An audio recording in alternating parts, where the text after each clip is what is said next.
I once found the idea of the afterlife illogical and laughable. When I was a child, I thought that the people who believe in ghosts, those who think that their loved ones are still living after death in another life, are stupid because it's not possible, right?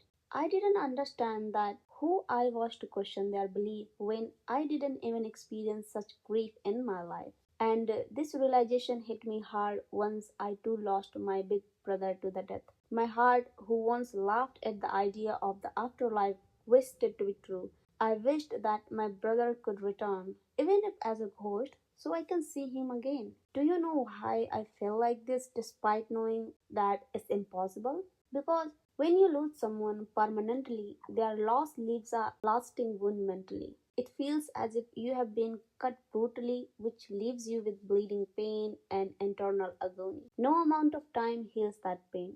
No comforting words work either.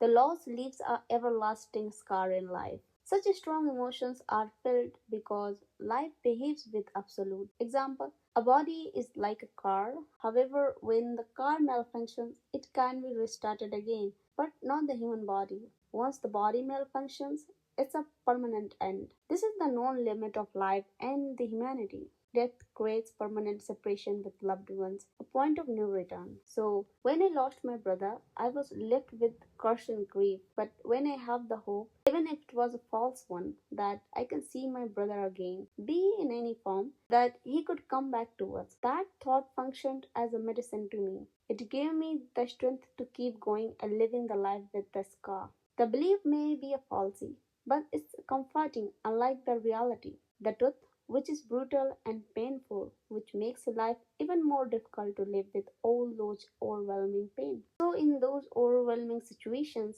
a mere belief in the possibility of afterlife can function as a medicine to the bleeding wound. The belief doesn't have to be true or false to function. We don't believe in the afterlife because it's a reality, that it's a truth. We believe, at least I do, because it's comforting.